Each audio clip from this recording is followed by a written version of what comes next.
Hello, television family. We're back. Thanks for starting your day with us here on the NCWLIFE channel, specifically this program. Wake up, Wenatchee Valley. We're on the air, 28th day of January, 2025. I'm Dan Kuntz. Yes, it's cold. It's 18 degrees outside of our studios. The air stagnation advisory was supposed to expire yesterday at 4. They have extended it right through the rest of the week. 4 a.m. on Friday is when they're going to let the air stagnation advisory go away. But the air quality has been fine, but the recipe is out there for dirty air. We'll talk about that in just a little bit. We have a lot of slides to show for you, weather related, by the way, because things are finally going to change. We've been in this long stretch. I mean, I don't know if it's record breaking, but it hasn't been like this in winters that I remember in years past. I mean, we get sunny conditions for 4 or 5, maybe 6, 7 days in a row, but 2 weeks of this. In fact, we're over 2 weeks of sunny and cold weather. That's going to change come Thursday into Friday. The Friday morning commute could be a little snowy. We're going to get some snow in the Wenatchee Valley. It's not going to be a significant deluge. We're way behind on our snow, as a matter. We haven't had measurable snow since the new year, for the most part. We've had little spittles here and there on the valley floor. Nothing really became of it. So we've had an extremely long dry spell. Not just us, but all over the Pacific Northwest. Seattle hasn't had much rain at all, and not much snow in the mountains. They had a lot early on, then it kind of tapered off, so I dropped my pen. All those details are coming up. News, yes. Sports, yes. The Edmonton Oilers own the Seattle Kraken. They proved it again last night. We'll talk about that. And of course, it's Tuesday, Austin Drade Hockey Talk. We talk about Wenatchee Wild. Not a bad weekend. We beat the #1 team in the league at home in overtime on Friday. Portland got the better part of us the following day. Medicine Hat is in town tonight. They're very good. And then the long road trip of the year begins this weekend as they hop on the bus and go all over Saskatchewan and Manitoba and who knows where. Austin will be joining me in the back half of the program.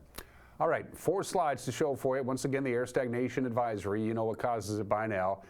The air up above is pretty warm, and the air down below, because we've had this Arctic air, when this high pressure ridge set up, and it's still there, it's set up with that cold Arctic air right down on the valley floor, so there was really no place for the cold air to go, which is why our overnight lows have been very chilly. But of course, it also means that there's no place for the pollutants to go. They go up, they hit that layer of warm air, the lid, if you will, then it comes right back down again, but it actually has not been bad at all. Our air quality has been just fine for the most part. So this is why air stagnations happen. Who is under the influence of an air stagnation advisory? Here's your map. As you can see, it just slides into the Wenatchee Valley, then it picks it up again down in the Yakima and Tri-Cities area. They've had slightly dirtier air than us, and it's all relative. Even that hasn't been too bad. But as you can see, almost all of eastern Washington, with the exception of the Columbia Basin, you are not under the air stagnation advisory. That big gap there out in the Columbia Basin, they don't have to worry about it. But yeah, that's the area in gray that is under the air stagnation advisory until Friday morning at 4 a.m. On Mondays, they issue the long-term forecast. The Climate Prediction Center does, and we pass them along to you the next day. So here we go. What's it looking like for February 2nd through the 8th, which is basically next week? Cold. We have about a 70 to 80% chance of seeing our normal high temperatures below normal. So it's going to be below normal. Our normal high this time of the year is about 36 or 37 degrees. We're going to be more like in the 20s for afternoon highs as we get into February and say goodbye to January. And as far as precipitation is concerned, could be a little snowier. Since the temperatures are going to be below normal and the precipitation is going to be above normal, about a 50 to 60% chance of being above normal, better than 50-50 anyway. Whatever precipitation we get for this first week in February is probably going to come down in the form of snow. But again, it's been a long time since we've had any measurable snow here in the Wenatchee Valley. So without further ado, 3 more days of this from the National Weather Service. Sunshine, high of 34, which is exactly what we hit yesterday. 34, our normal high is 36. By the way, sunrise this morning, about 25 minutes from now, 7:31. Sunset this afternoon at 4:57. 9 hours and 26 minutes of daylight. That's 2 hours, it's 2 minutes and 41 seconds longer than yesterday. The days are definitely getting longer, you can tell. Cold tonight, 19 for the overnight low. Mostly sunny Wednesday, 34. Mostly sunny Thursday. Until late in the day, we'll start seeing some clouds begin to thicken up and roll in as the high pressure ridge finally maneuvers itself out of here. And that means by Thursday night, snow, but in the wee small hours of the morning. We're talking about 4 a.m., 5 a.m., so it's more like Friday morning snow instead of Thursday night snow, but we're talking maybe an inch, maybe an inch. And that snow should be tapering off by about 9 o'clock on Friday morning. It could actually mix with rain in the midday hours on Friday, and then just plain rain in the afternoon. Snow level is going to go up to about 2,000 feet by Friday afternoon. So there's your rain transition from snow to rain. And it's going to be a little bit warmer on Friday with a high of 36. And then into the weekend, a rain-snow mix Friday night. Again, not a lot of snow, very little. Saturday morning, some light snow tapers off after that, high of 37. And then a 30% chance of snow to wrap up the weekend on Sunday with a high of 33. So the Friday morning commute could be a little dicey with some snow, but again, nothing real heavy. I should point out, by the way, the mountain passes are going to get a lot of snow starting Thursday night and going all the way into early Sunday morning. So get ready for some difficult driving conditions in the Cascades. 2-minute break, and then we'll come back with your headlines. You're watching Wake Up Wenatchee Valley on the NCWLIFE channel.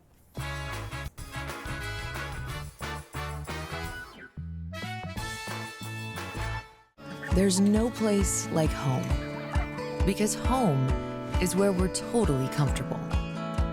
It's where we can be ourselves and let our guards down.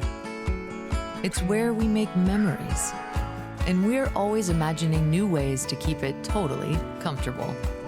Carrier, total comfort, totally happy. Turn to the experts, Carrier and Alpine Air. Heat and air, call Alpine Air. Blue Lagoon Pool and Spa, located on South Wenatchee Ave, has the largest selection of spas and swim spas in town. Stay cool this summer in an artesian swim spa and use it all year long. We enjoy helping families reconnect one spa at a time. Hot tubs are proven to improve sleep and decrease arthritis pain. Our passion is water, so please bring us a water sample, and we will help you diagnose your pool or spa water for free. Blue Lagoon Pool and Spa, your pool and spa experts. The family at the Epladolin want to help your loved one feel at ease in their new home environment. Epladolin offers beautiful one-bedroom and studio apartments. Residents enjoy 3 delicious home-style meals a day, laundry service, housekeeping service, and encouragement to make themselves cozy in their new home. Epladolin welcomes your family to come and visit their family. Epladolin, independent and assisted living. They make the complicated easy for you. Call today for a tour. Coming home should never be a chore. Let Merry Maids of Wenatchee customize all your cleaning needs. Weekly, bi-weekly, special occasion. Do you have a vacation home that needs cleaning? We clean them too. Locally owned and operated, let Merry Maids do the cleaning while you focus on your family and friends. Merry Maids has special offers to fit your budget. Request your free cleaning estimate today. 509-663-1710.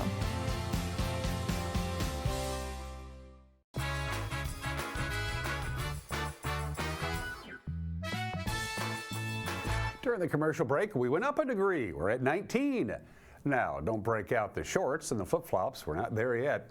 Lots of sunshine today, mid-30s. That's the pattern right through Thursday, late afternoon. The system finally rolls in. We break up this monotony. A little bit of light snow on Friday, hit and miss snow and rain with slightly warmer temperatures for the weekend. 9 minutes after the hour, Governor Bob Ferguson signed an executive order yesterday that directs the creation of a family separation rapid response team within the Department of Children, Youth and Families. The rapid response team will explore policies and actions for mitigating the harm on children who experience family separation through the deportation or detention of parents or primary caregivers. The team will consist of professionals from NCWLIFE, the Washington State Patrol, the Office of Refugee and Immigrant Assistance, and the Governor's Office. Ferguson signed the order, which is effective immediately, at the Scintilla Cultural Center in Seattle, and he explained more about the rapid response team's duties. Broadly speaking, the team will look for ways we can improve agency policies and procedures to help us respond to and support families who are separated. Look, it's worth noting, a dozen years ago, it would have been unimaginable we'd be having this conversation. Let's be clear, right?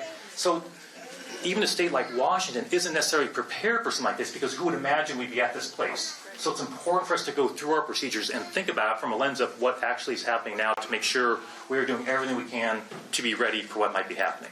We'll also be connecting with the Office of the Superintendent of Public Instruction and local school districts to develop strategies to minimize disruption to kids' education. Amen. That includes making a plan to respond if a student's parent is taken while a student is in school. I will be directly involved in this, so I can assure you I have a great team. They'll be advising me on a regular basis. My first meeting this morning, after I got up, was about these issues, so they'll be in regular contact with me as we move forward. Plans are moving forward for a new high-end restaurant called Brigade, located in Wenatchee's former fire station. It's the old station. We're right kitty corner from this very television station at the intersection of Chelan and Yakima. The building was constructed in 1929 and hasn't been used for the last 4 years. Restaurateurs David, Kate, and Ian Nichols are Kashmir natives who moved into the Seattle food industry. The Nichols Company Brigade LLC submitted their plan for Phase 1 of the historic building's redevelopment 1 week ago. In Phase 1, the owners want to remove one room that was added in the 1970s. They want to shore up the roof, the windows, and the exterior walls. Dining would take place on the main floor where the fire engines used to be parked. Early plans will be reviewed by the city's Historic Preservation Board on February 5th. The Nichols bought the firehouse from the city in 2023. They paid $520,000 for it. The proposed renovations to the site is going to run about $4.5 million. Grant County drivers are asked for their input in a proposed roundabout design near the Ephrata Municipal Airport. The Washington State Department of Transportation wants to place a traffic circle at Highway 282 and Nat Washington Way. The DOT says a single-lane roundabout is a safer alternative to the existing turn lane intersection. The new Grant County Jail is currently under construction right next to the roundabout, and that's expected to increase traffic through that area. A community input meeting is scheduled for 6 o'clock on February 12th at the Grant County Commissioner's office. The scheduled cost for the roundabout, about $1.2 million, but the DOT says that amount is probably going to go up. Construction could go forward in the summer of 2026. The wooden boardwalk at Riverfront Park is back open again. Of course, it was closed earlier this month after it was damaged by fallen trees. According to a press release from the Chelan County PUD, the damage spanned about 20 to 30 feet right in the middle of the boardwalk. The PUD said it believes soil saturation over the last few weeks destabilized the wooden hillside above the trail and caused a few trees to come tumbling down. According to the PUD, all the work to repair the landslide damage is now complete. Speaking of Chelan, if you're a resident there, you're invited to join the city to hear about upcoming updates and plans for 2025. The State of the City event will give people a preview of their 2025 initiatives, and they'll share survey results gathered by Our Valley, Our Future. Attendees are invited to meet city leaders, and snacks and food and refreshments will be there too. The event is scheduled for Thursday, January 30th from 6 to 7:30 in the evening in the Lake Chelan Community Center on Bighorn Way. And security guards with Pacific Security, they're the first people you'll see when you walk into the Chelan County Law and Justice Center. One of those security guards is Nolan Atoa, who the county describes as, quote, positive, outgoing, and eager to lend a hand. Atoa appeared on this week's Chelan County Connection series, in which people can find on the county's Facebook page. Here's what he had to say about his approach to working security at the courthouse. So every day we were contracted to work here from about 7:30 to 5:30 p.m. Usually show up with my partner. His name is Gavin. We get the keys from the jail. From there, we go inside to our vestibule. There's 2 radios there. We grab the radios. We unlock the doors. And throughout the day, we just scan people in and make sure that the building is safe. When people come in, we ask that you remove all your items out of your pockets and put it inside the basket. After they do that, then you have to walk through the metal detector, which you can see right there. And if they tend to go off, we also have this wand that we use, and we do a figure 8 around them, check their belts. We tell them to pull up their socks. That way, if there's anything right there, take off their hats, and then they're on their way from there. Things that people that cannot bring in the courthouse: you cannot vape in the courthouse. You can't bring knives in there. You are allowed to bring your gun, but right there at our desk right there, we have a lockbox, which they put their guns in there, and we safeguard it until they're out of the building. That way people don't leave it in their car and people don't get their cars broken into and they feel safe. Anything that we do safeguard, we do give on the way out, unless it's paraphernalia. Every day, like I said, we get here, it starts at 7:30, and me and Gavin like to show up about 10 minutes earlier or so just to get prepared and get everything turned on. After that, we get off of the doors lock at 5 o'clock. Then we go to the parking lot and we make sure that all the county employees are okay and make sure that nothing's going on in the parking lot. We hang out there until about 5:30. I just try to do my best. I start off with a smile. I get people welcoming, let them know that whatever you're here for, I'm not worried about it, man. I'm just here to do my job and let you guys know that this is a safe area. Try to interact with them, try to find the mutual ground, see what's going on, you know. And then from there, they seem to love it. It's a struggle to get here to the courthouse. So we know a lot of people are dealing with things. So we tend to try to break the ice with the question that we call a poll or / survey. Simple things such as, would you rather be in the summer or in the winter, you know? And then we get together the polls. People talk about, oh, summer because it's hot, winter because of this and so forth, winter because you could wear your boots, what you're wearing, you know, clothing, etc., things like that. Another question, you know, as it's coming down to the Super Bowl around this time, we're asking people, who's winning the Super Bowl? Who do you guys got the best chance at winning the Super Bowl? And, you know, then we go from there and they laugh about it. They talk about football and it makes their day and they come back waiting for the next question every time. Working with the public, it just gives back to me, letting somebody know that I've helped them or made them feel good today, or no matter what you're going through. Like I said, you got a lot of stuff over here going through courts, superior courts, district courts, divorces, people coming here for wills. So, you know, they're not coming here with the best attitude, but if you could smile to them, let them hear you out for a second, it changes. And that's what's making news on this Tuesday. If you're interested in what's going on around here, and we have a distinct impression that you do because people watch the news at 5 o'clock on television. It's also on television at 6 o'clock and 10 o'clock, Monday through Friday. And it's also online because, well, a lot of people watch online. We've actually done our homework. And so the news will be available for you right around 5 o'clock for you to watch on our Facebook page, our homepage, NCWLIFE.com, and our YouTube page. And don't forget, send us an email if something out there you think might be worth our attention. Our email address is news@NCWLIFE.com. Sports is next. You're watching Wake Up Wenatchee Valley Tuesday edition on the NCW Life channel.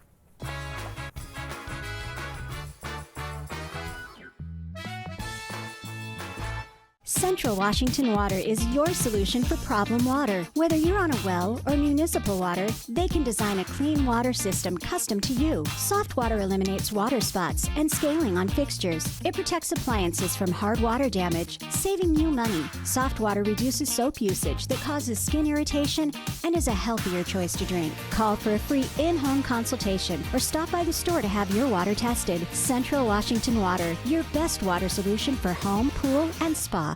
Global Car Care has the best customer service in the Valley.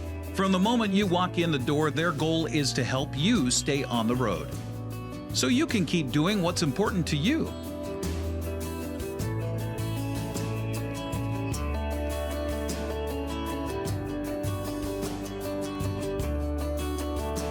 Global Car Care certified ASE mechanics stand behind your automotive repairs.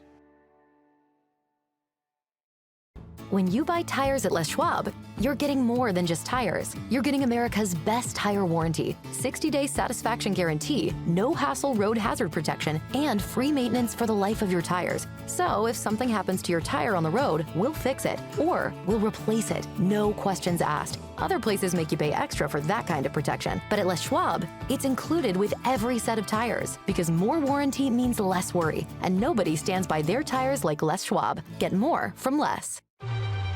To name yourself after the highest peak in North America? Maybe that's audacity.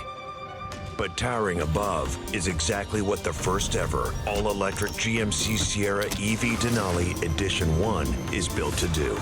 With 754 horsepower and up to a GM estimated 400 miles of range, it is the Denali of EVs.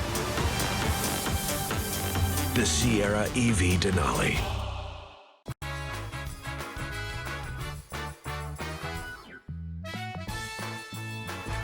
20 minutes after the hour in sports, Connor McDavid and Corey Perry scored in the second period. The Edmonton Oilers rallied to beat the Kraken 4-2 last night, make it 3 in a row now for the Oilers.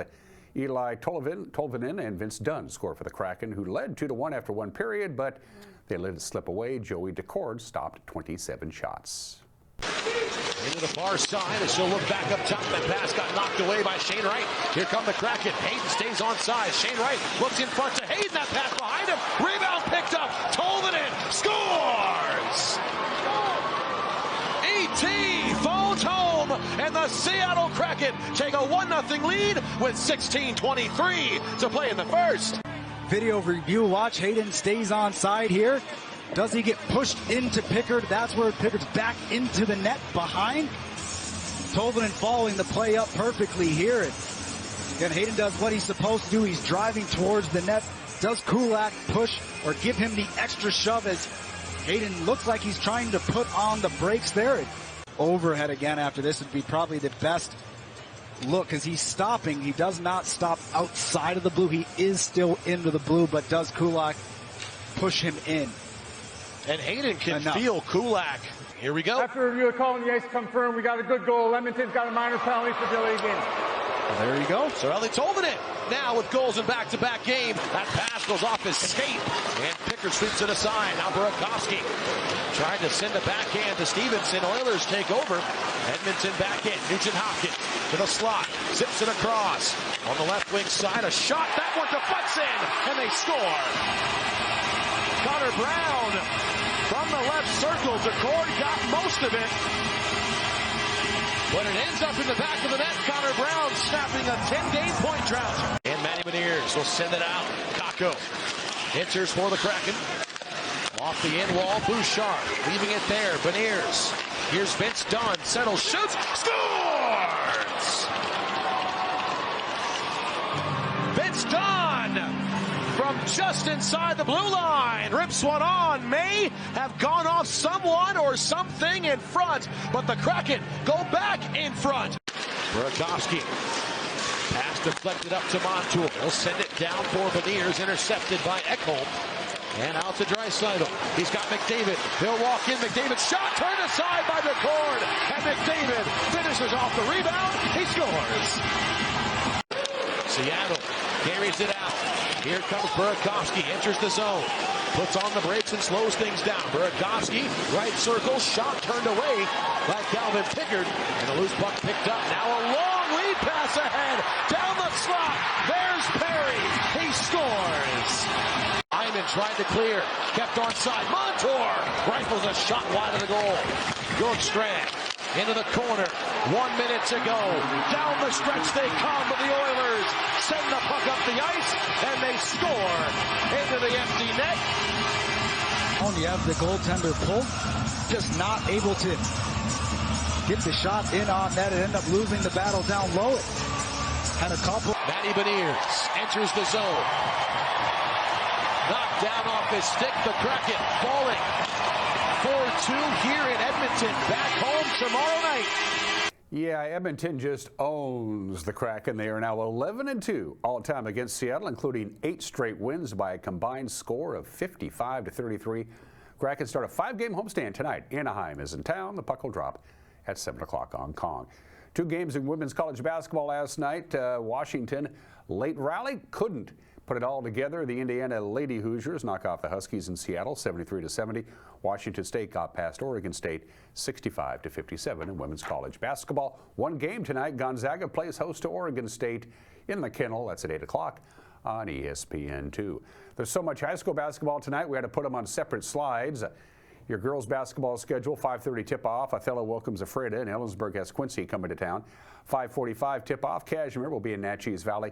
And then 6 o'clock, it's the Chelan Lady Goats at Okanagan, Omak at Lake Roosevelt, and Cascade at Bridgeport. More prep girls basketball. Page 2, as Paul Harvey used to say. Brewster at Tenasket at 6 o'clock. Same time for Manson welcoming Liberty Bell. Antioch has Pateros in town. Easton welcomes Cascade Christian Academy. Odessa's at Wilson Creek. In the Battle of the Hyphens, Almira-Cooley-Heartline is at Waterville-Mansfield at 6 o'clock, and Soap Lake at Moses Lake Christian at 6 o'clock. Boys' schedule is pretty much the same, just about an hour and a half later. 7 o'clock tip-off, the Ephrata boys at Othello. Ellensburg has Quincy, 7:15 for Cashmere and Natchez Valley. Okanagan and Chelan will tip off at 7:30. Same deal with Lake Roosevelt hosting Omak, and Cascade at Bridgeport and Page 2. 7:30 tip-off, Brewster at Tenasket, Liberty Bell at Manson, Pateros and Antioch. Again, it's the same schedule as the girls, just later. It's a girls-boys doubleheader, including the famous Battle of the Hyphens on your second-to-last game. And those are just some of the games that people are playing at 25 minutes after the hour. 7 obscure holidays you can observe if you choose to do so. It's International Lego Day. It's Rattlesnake Roundup Day. Have fun with that. I'm not going to participate. National Daisy Day in the dead of winter. It's Data Privacy Day. We should all practice that. National Blueberry Pancake Day. National Kazoo Day. I'm a virtuoso on their kazoo, by the way. But it is the dead of winter, and it's time to start thinking about warm places. It's time to think about your vacation. It's time to pack it up and plan your vacation day today. So talk to your travel agent, hop online, and think about where you want to go on vacation. By the way, American workers accumulated over 705 million unused vacation days last year. We earn vacation days, we just have a tendency not to use them. I've been guilty of that. In fact, over 50% of American workers right now have unused vacation time. The top 5 vacation destinations if you're traveling within the United States. If you're not planning to travel abroad, but you just want to travel within the confines of this country, the top 5 vacation destinations in this country. Number 5, Nolens. Number 4, ironically enough, I've been to all of these places. Number 5, Nolens. Number 4, Key West, Florida. Number 3, New York City. Number 2, Las Vegas. And number 1, Hawaii. I mean, why not? And the top 5 vacation destinations in the world. Number 5, Paris. This one surprised me. Number 4, Sicily. I thought if it'd be a famous town in Rome, in Italy, it would be like Venice or Rome, but it's actually Sicily.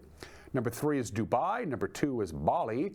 And the number 1 worldwide vacation destination is London. It is planned for vacation day today. Usually at this time of the year, I'm on vacation. This is an anomaly to my normal plans. Today in history, at 28 minutes after the hour. This is insane.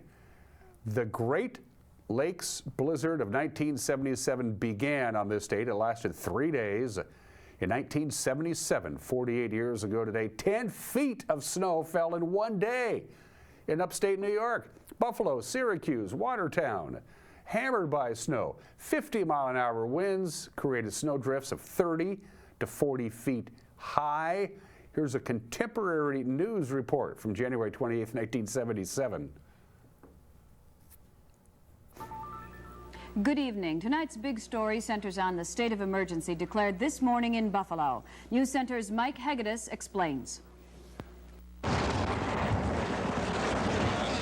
What are these guys doing on Buffalo City streets? Wish we didn't have to be. The plea has been turned into an order. You must stay off city streets.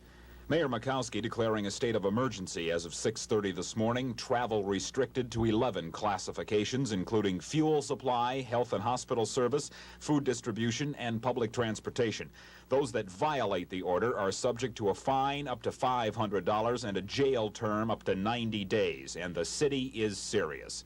There was some confusion in the early hours when police were working without guidelines. The mayor provided them at a late morning news conference, as well as a reason for his action. We always make an appeal, or I shouldn't say always, but primarily make an appeal to the citizenry to volunteer to assist.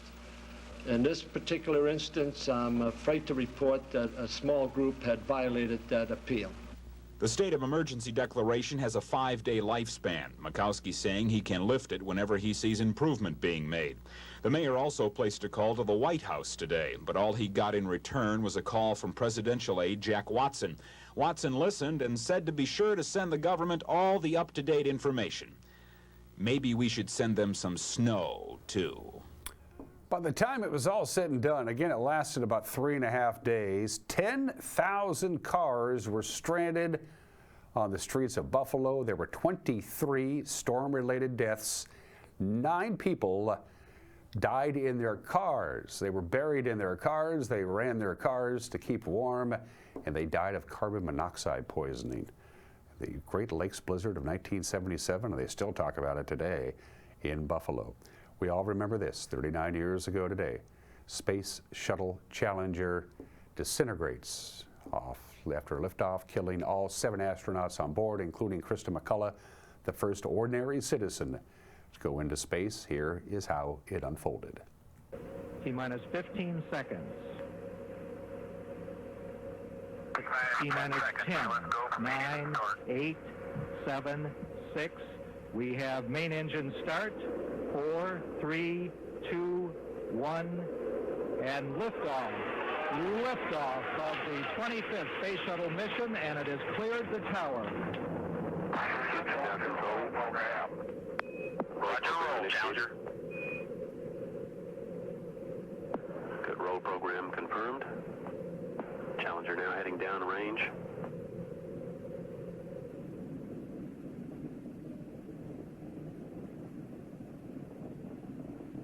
Engines beginning throttling down now at 94%. Normal throttles for most of the flight, 104%. We'll throttle down to 65% shortly.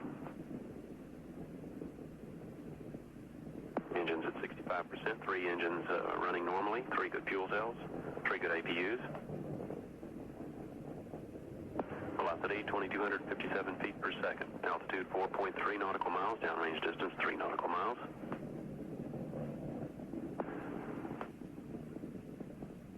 Engines throttling up. 3 engines now at 104%. Challenger, go at throttle up. Challenger, go at throttle up.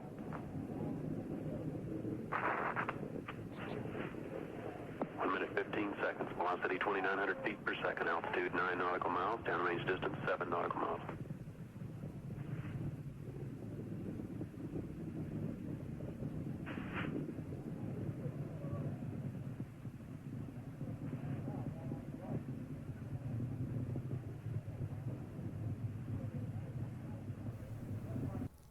Yep, if you were old enough to remember January 28th, 1986, you do remember. Hard to believe it's been 39 years. 3 Super Bowls were played on this date. Super Bowl XXIV, Super Bowl 24. I was in New Orleans, by the way, during this Super Bowl. Wasn't at the game. 49ers beat the Broncos 55-10. Super Bowl 24 in New Orleans. There were the Denver Bronco fans outnumbered the San Francisco fans, at least in the French Quarter and in and around New Orleans, by about 4-1. They had a lot of Denver fans there, and they went away very unhappy. The most lopsided Super Bowl in history. 49ers 55 points, still the most ever scored by one team. And this was the last Super Bowl to kick off earlier than 6 o'clock Eastern time. This year's Super Bowl will kick off at 6:30 Eastern time. Super Bowl XXX, January 28th, 1996. The Dallas Cowboys win their 3rd Super Bowl in 4 years, beat the Steelers 27-17 at Sun Devil Stadium in Tempe, Arizona. The tradition of presenting the Vince Lombardi Trophy to the winning team on the field began with this game. Before that, it was held in the locker room. Dallas wins again 29 years ago today. And Super Bowl XXXV, we call them Super Bowl 35 in Tampa, Baltimore, beats the Giants 34-7. The last Super Bowl to have individual player introductions for both teams. From that point forward, the teams were introduced as one. And the American Civil Liberties Union criticized a test of a system used at this Super Bowl to monitor people. 4 companies installed facial recognition hardware and software, and they scanned the faces of all the fans entering the stadium to compare them with a database for criminals. The people going to the Super Bowl were not told that they were going to be using that. Got some people upset. 34 minutes after the hour. All birthdays are living birthdays. We like that. Alan Alda is 89 years old today, won 5 Emmy Awards while on MASH, and then a 6th Emmy Award in The West Wing. The only actor to appear in all 251 episodes of MASH, of course also on the ER. Inducted into the Television Hall of Fame in 1994. Alan Alda is 89. Greg Popovich has been the head coach of the San Antonio Spurs for the last 29 years. He's won more games than any coach in NBA history. He has a winning record against every other NBA team. He is the longest tenured coach of any major sports team in this country. He's been at it for 29 years, and of course, 5 NBA rings. Certainly helps. Happy birthday to Pop. He is 76 years old today, and Frank Darabont. If you want to make a movie about prison, he's your guy, because he directed The Shawshank Redemption and The Green Mile. And of course, he was the one who developed The Walking Dead and was in charge of it for its first 2 seasons. Frank Darabont is 66 years old today. For heat and air, call Alpine Air. For heat and air, call Alpine Air. Ask about their Cash for Clunkers program. If your HVAC system, maybe you just need a brand new one. Cash for Clunkers. Ask about it. Maybe just what you need. Mike Minotti is going to take a trip down memory lane with his opinion. Yes, Mike remembers World War I. And then Austin Drade will be joining me, because he always does on Tuesdays. We got a hockey talk coming up with Austin. You're watching Wake Up Wenatchee Valley on the NCWLIFE channel.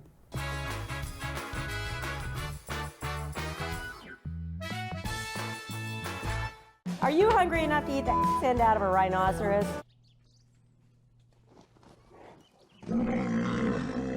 I know how you feel. Come on out to Blueberry Hills. You'll have a great time. We've got excellent food, a feet on the furniture kind of experience, and we won't hustle you out of your table. If you want a real farm experience, make the trek to Manson to Blueberry Hills, where you sit, you pick, you eat, and you visit. So come on out and see what all the fuss is about. Blueberry Hills in Manson. It's where the world is coming to. Have you been to Boswell's Furniture lately? Yes, Boswell's has an expansive 2-story showroom filled with so many great choices for our living room, dining room, and bedroom. Did you know that Boswell sells directly from their store inventory, so we wouldn't have to wait to get our new furniture? Yes, plus Boswell's has free local delivery and complimentary design service to help us with the layout and fabric choices. No waiting and amazing customer service. I mean, why would we go anywhere else? Boswell's on Easy Street. It's closer than you think. Are you dealing with a pest or weed issue and you just don't know what to do? We use the best pest control methods approved for areas with kids and pets. Whether it's rats, mice, ants, or spiders, or something else altogether, we provide the coaching and solutions you're looking for. And you can know that your dollars are supporting a local, family-owned and operated business. Allow us to help you get back to living healthy and pest-free. Harvest Valley Pest Control. When you've been in business for 40 years, it's because you understand change and you put members first, always. Now Works is announcing a change in their membership model. Up to 6 people on one membership that you can mix and match. The more people, the bigger the discounts. Introducing the Works shared membership model. One membership, friends and family and flexibility. Works, the cleanest, friendliest, most helpful gyms you and your friends will ever join.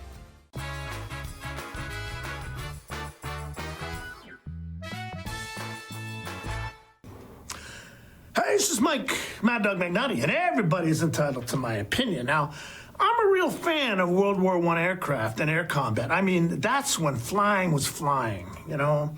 I recently went to the Flight Museum in Tukwila, and I didn't know this, but I was really excited to find out that they had a World War I exhibit. And there was a Fokker triplane there, which many of us are familiar with, as it was the most famous plane flown by Manfred von Richthofen, the Red Baron, the World War I ace of aces in World War I with 80 air victories, you know? There was also a Sopwith triplane. Yeah, I bet. Most of you didn't know that the Allies made a triplane as well, it just wasn't as famous. There was also tributes to American heroes like Frank Luke, the Arizona Balloon Buster, the first American aviator to ever win the Congressional Medal of Honor, and a tribute to the American ace of aces, Eddie Rickenbacker, also a Medal of Honor winner. You're not familiar with those names? But hey, if you're interested in American history, they're well worth looking up. Sure, Top Gun, jet planes, they make for great action films, but World War I aviation, that's when flying was flying. Oh, yeah. This is Mike Mad Dog McNatty, and that's my opinion.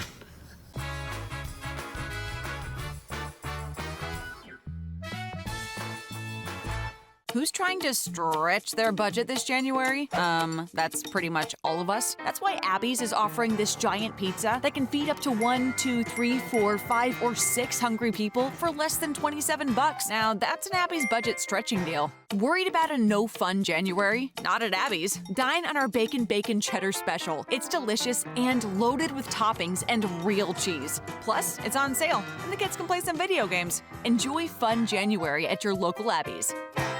Happy New Year's, Wenatchee Valley. Collins Fashions is celebrating with our fall and winter sale. Coats, vests, winter scarves, gloves, hats, sweaters, PJs, jeans, dresses, etc., etc. Just look for the red check clearance rack for 30 to 50% savings. Great brands, great savings. Our Brighton department is ready for Valentine's. And ladies, it's time to come in and fill out your wish list at Collins. Awesome service, quality merchandise, super savings at Collins, where fun meets fashion in downtown Wenatchee.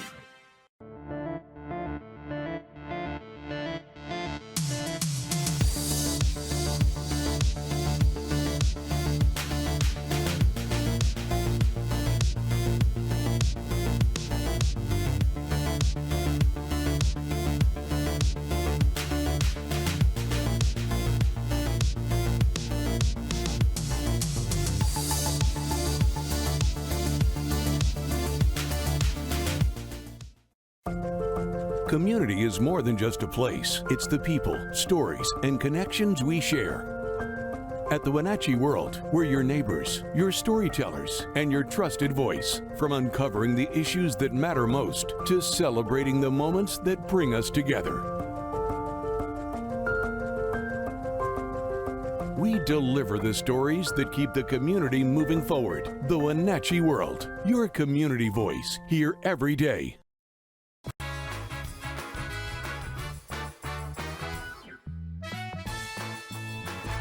Once a week, the gentleman to my immediate left comes in and talks a little hockey because, by golly, we love the Wenatchee Wild. And if you're wondering why Austin is wearing a dress shirt and a tie, he sells insurance on the side. No, I'm just kidding. It's game day, and on game day, this is the uniform, so to speak.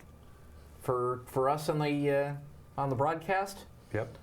Doing radio where you can't be seen. No, it's still dress shirt and tie. Where did that come from? It's a great tradition. I'm all for it. The fact that the front office personnel, you, everybody, on game day, home or away, you dress up. Do you have any idea where that came from? Well, we want to put on a good impression, and certainly the broadcasters. I think that goes back decades to back to the 30s and 40s. I mean, everybody. Even the broadcasters back then wore the shirt and tie. Sure. They dressed up for the big games. Yeah, you look great, even though nobody gets to see you because you're way up in the crow's nest, Bloody Noseville. Not a bad weekend. Everett, of course, leads the Western Division, leads them by a sizable margin, but we kind of have their number a little bit with the Silver Tips, including Friday night. We're going to do what we always do, folks. Highlights. Austin, I'm going to ask you again to use the monitor here in your studio. Folks at home, please, we ask you, for safety reasons, use your televisions. Austin, let's roll footage from Friday night and our overtime victory over Everett. Well, we'll start in the second period. No scoring in the first period. Brendan G gets run over. No arm going up, no whistle on the way, and no problem. Miles Cooper feeds Reed Andreessen, boom, to the back post, and the Wild make it a 1-0 game. Reed Andreessen bringing it down the left wing and finding a spot low along the ice. And he beats Raiden Legault. Check out this angle. We'll sneak over to the left wing. And Reed Andreessen, he's got goals in back-to-back games to make it a 1-0 contest. But late in the second period on the power play, the Everett Silvertips bang one in right at the bottom of the zone, just a couple feet above the goal line. It's going to be Jesse Heslop to knock this one in and make it a 1-1 tie. Everett, in fact, would take the lead. The Wild needed 3 separate leads to beat them on December 13th. This time they would only need 2, but that's because the Silvertips take the lead in the third period. 3-on-1 and a finish for Carter Bear gives the Silvertips the advantage, but the Wild taking advantage of a 5-on-3 advantage. Sent to the back door. It pops in off of Evan Friesen. Sean Rios with the setup. Friesen with the finish, and this game tied at 2. Not the cleanest backdoor play, but it wobbles in all the same. There are no ties in the Western Hockey League. 3-on-3, baby. Only the one I'm wearing, which means we go to overtime, and Dawson Seitz says, enough of this mess, let's go home. Takes it through. Caden Hamill brings it to the back hand, starts with the front hand, and then decides, I'm going to go to the other side. Up top, and the Wild finish on top, 3-2. One last look, takes it around the defender and all the way to the back of the net and all the way home with the 2 points. A huge couple points for the Wild. Second win in 6 weeks over the #1 team in the league. We'll take it. And then on, well, Saturday was another story altogether. We have a tremendous power play line. When the time comes and the power play presents itself, we do pretty good, but Portland used their power play on Saturday night to take care of business. 5-2 was the final there. Once again, Austin Drade with the monitor, you folks at home, the television. Saturday night at the Town Toyota Center. Go for it. We'll start in the first period. This time there was scoring in the first period, and the Wild take advantage of it up the right wing. Looking for some help. No, we're going to take it the other way. Thank you. 2-on-1. Sean Rios drops a hammer from the right half, and it's a 1-0 game in favor of Wenatchee. A pass ahead from Brendan Dunphy getting it all started, but Portland would have the response, and they have it on the power play. They had a few of those in this game. 8 power plays in all. This one out front to Diego Bottazzoni to put it away for the 1-1 tie. Wild on the power play themselves take advantage. It's not the first one that beats you. Sometimes it's the second one. Miles Cooper bangs in the second chance off the shot from Evan Friesen, and that makes it a 2-1 game. A perfect bounce right to Evan Friesen, a shot pass, I think I've heard that called, and it pays off. But this one, a 5-on-5, and the Portland Winterhawks pick up the marker on that backside. They drive it in on the power play, and they go to the back door once more as Diego Bottazzoni picks up his second power play goal of the night, and that one would make it a 3-2 game. Third period, a turnaround toss, and they pick this one up from the left wing to make it 4-2, and the Portland Winterhawks would get one more. Check out this one one more time. A pass to the backside and a heave from the left dot, but it finds its spot. And the Wild down a couple, down a man, pull the goaltender. You need that extra man even if you don't have the goaltender at the other end, trying to make a comeback. And the Winterhawks are able to sling it from their own end of the ice into the empty net to seal this one, the last of 4 power play goals on the evening. Portland 4 for 8 on the power play. Wild got just 2, but took advantage of one of them. Wenatchee Wild are 17-23, 3-1. They are in 8th place, which means a playoff spot in the West. They have divisions and then they have conferences, but all that really counts is the conferences, really. But super tight on the bottom half of the Western Conference standings. There's a bunch of teams, including the Wild, grouped right next to each other. Yeah, there are 4 teams within 3 points. The Wild have 38, Kamloops has 37, Kelowna has 37, Seattle staying on the hunt at 35. So every game, every point, it's critical to picking up the that last playoff spot right now, because it really could go to anybody at this point. Right now in the East, it's Medicine Hat, who were kind of in the middle of the pack just a few weeks ago, but now the Medicine Hat Tigers have won 9 in a row. They have 62 points, and they are now in first place in the East. In fact, they have an 8-point lead over Prince Albert. Basically, what I'm trying to say is the Medicine Hat Tigers coming into town tonight are good.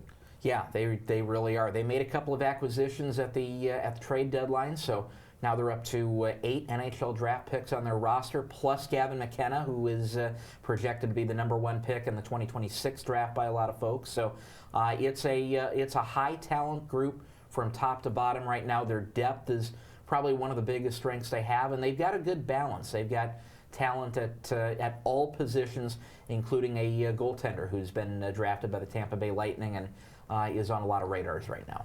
And this 9-game winning streak is not a fluke. They've been, it's not like they got a couple of lucky games that they pulled one out of the hat. They've been pretty good over those 9 games. They really have, and they score a lot of goals. They keep up a good pace, and they defend their net very, very well. They defend their goaltender really well. So getting shots to the net as well as getting shots through and into the net, it's going to be a challenge tonight, but it's a lofty goal. That's why we're pursuing it. Exactly. And then the road trip. I did a little research, my friend.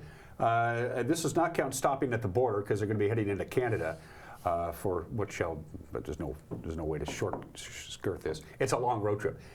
Just on the bus, I calculated 46.5 hours, not counting stopping at the Canadian border. That's just bus time, not miles, not kilometers. Saskatoon on Friday the 6th, Saskatoon on Friday, Prince Albert Saturday, Moose Jaw, Brandon, Regina, Swift Current. Then you're back in the States with Spokane. We don't have another home game after tonight until February 14th. This is a big trip. This is really going to tell us what kind of team we have after you guys get back to the States in the middle of next month. It really is. It's a chance for the guys to come together a bit and get together a little bit more than just playing hockey and hanging out away from the rink. I mean, this group is going to be together on a bus in the hotel for 9-10 days at a stretch, and we're playing some teams that the Central Division has really built itself up. A lot of teams in the Central Division are going for it right now. East Division has fallen back a bit with Central Division climbing the way they have. So we've got some games that I think this group expects to win when we go on the road, and I think it's a stretch that could really, like you said, could tell exactly where this group is at. Certainly some winnable games against some very tough opponents, but it's a road trip that we're looking forward to, and we expect to do pretty well on. 3 games I circled in the deal. We start out with Saskatoon. They're currently in 6th. Prince Albert is currently in 2nd. They're the ones who are behind Medicine Hat right now. And then we have, I think, 3 very winnable games: Moose Jaw, Brandon, and Regina, which right now are the bottom 3 teams in the East. We have a chance of picking up 3 significant road victories with those 3 there.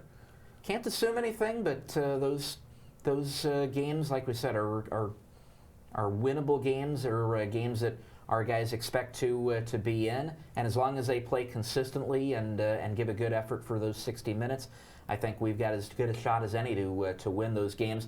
You talk about how quickly the Central Division has climbed with all the teams in the Central Division that are trying to make a run for the championship this year. The number 1 team in the East Division, no matter what, will end up in the playoffs at number 2. The team right behind them, they could be 1 or 2 points back in the standings of whoever comes out of the East, and they could be the number 6 seed at the end of this one. I mean, the Central Division has really made a climb here, and a lot of teams are really going for that championship, which means the East Division is going to be a battle as well.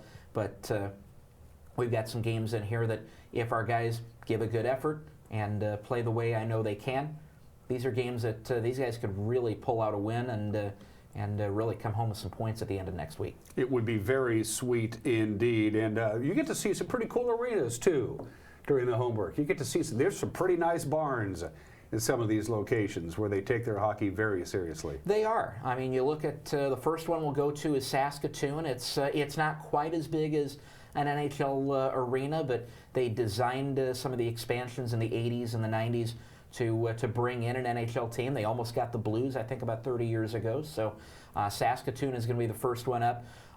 Brandon, Regina, Moose Jaw, these are buildings that are bigger than I think a lot of people think they are. And then you talk about Swift Current, too. It's a building that we were in last year. It's the smallest building in the league, but maybe some of the most passionate fans in the WHL, fans that have had the Western Hockey League since the 1960s. There's our path up to the broadcast spot in Swift Current is maybe the most infamous ladder in all of the Western Hockey League. And I remember doing it last year. It's not as infamous as people think it is. Okay. I'm 5'6". If I was 6'5", I could reach my stuff up and set it on the platform and climb up to it. But it's a legendary spot for broadcasters and fans and players in Swift Current. Every building in the Eastern Division, I think, is going to be a fun one to work from, and we could see a lot of neat territory. We'll see Manitoba for the first time as a team. Yeah, it's going to be. I think this road trip is going to be. Is just what the doctor ordered for this team. This is the bonding trip. This is the trip where they're really going to measure themselves as a team against other teams that they're going to see once, probably in their career. And it's a trip that will measure our endurance as well, to be able to come off the bus with a group that maybe played the night before, played a hard game, hopefully won that game with a lot of effort. And can you go back out, shake off the bus legs, and maybe a short night of sleep the night before, and go out and do it again? I think this is going to be a real measuring stick on a lot of fronts for this group to see what we've got to work with the last 6, 7, 8 weeks of the season, and it'll be one of the first. I think I call it a rock band on tour before we went on the air. It's the first time I think that we've been the Wenatchee Wild organization in the Central Time Zone for as long as we have, probably since the North American Hockey League days. I mean, even when this group went on the road trip through the Dakotas, played some USHL teams our last year in the BCHL, I don't know that we spent 8 or 9 days on Central Time. So it's going to be a far-flung trip. It's going to be a rock band on tour, as it were, but it's going to be a lot of fun for these guys, and I expect we're all going to at least enjoy it some, no matter how the outcome is on the ice. Again, Medicine Hat in town tonight. 6 o'clock is when they drop the puck. Garlini's is one of the finest Italian restaurants anywhere in north central Washington, so it seems natural that Garlini's would sponsor Taco Tuesday. It's taco night tonight from Garlini's. I don't know, you know, what the heck, oh my. They're not home until Valentine's Day when Portland is in town. This is a long, long road trip for the Wenatchee Wild. I always ask you this because it's that time of the year. Health, how's the team holding up? How's the training? Is the training room empty or pretty busy? We've kept it empty for the most part. We got Maddox McHaggerty back from an injury last week, so we've got him back on the ice. I've seen Seth Hansen practicing. I don't know that he's quite ready to go at game speed yet, but he's back on the ice and working out the rust a little bit. So we've got a pretty healthy group going on the road trip. 9 days and 6 games in that stretch. It's one of our most packed stretches of the season at this length. We'll do our best to keep it that way. Cool. And you got a lot of packing to do, I suppose. Yes, we do. Yeah, the initial trip, by the way, to Saskatoon is about 15 hours on bus. That's a long, I take it you'll take a couple of breaks along the way. I would imagine. Yeah, I would imagine as well. Austin Drade, the broadcasting voice of the Wenatchee Wild. Austin will not be on this program next week. We'll have Apple Blossom Top 10 candidate interviews, but we will be talking to Austin via Zoom, so we will get a Wild update next week, just not on this program. Don't go anywhere. Your weather forecast is next. You're watching Wake Up Wenatchee Valley on the NCWLIFE channel.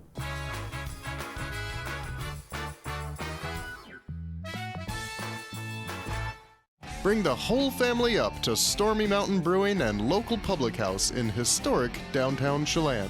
Applewood smoked brisket, street-style tacos, and our award-winning barbecue rubs and sauces. Our meals pair perfectly with our exciting lineup of craft ales, made right here in Chelan. We've got room for big groups, or give us a call for catering. So grab the kids and check out the fun at Stormy Mountain Brewing and local public house located in the heart of Chelan.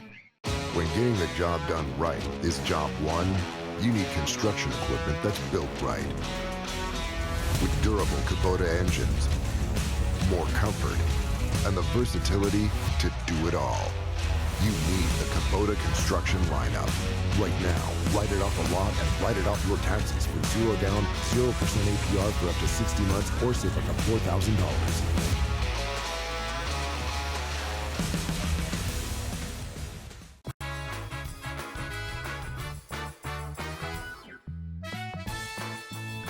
Before we do the weather forecast, you told me, Austin, that one of the locations, is it Saskatoon, the first game? Mm-hmm. What's the forecast for Saskatoon on Friday?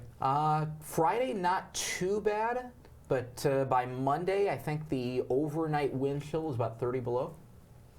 And they use, is that Fahrenheit or That's Celsius? Fahrenheit. Okay, I was going to say 30 below Celsius, and it's goodbye, Austin.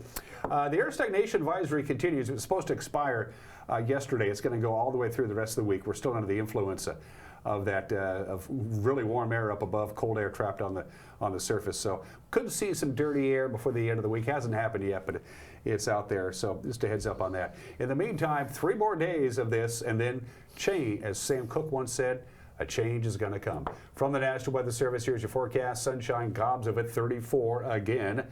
The afternoon high, we're stuck at that for quite some time. 19 for the overnight low tonight. We do it all over again on Wednesday. Wednesday will be day 16 of this weather pattern, but lots of sunshine and a high near 34. A few clouds Wednesday night, 22 for the overnight low. Almost all day Thursday, sunshine until we get just about sunset, about 5 o'clock on Thursday afternoon. That's when the system's going to roll in. Friday morning, when you get up and get going, some light snow is a distinct possibility for the Wenatchee Valley. It'll switch over to rain by Friday afternoon, and a rain-snow mix possible on Saturday. Heavy snow, by the way, in the mountain passes starting on Thursday night. Wanted to let you know. Have a good and safe Tuesday. We'll see you tomorrow. Bye-bye.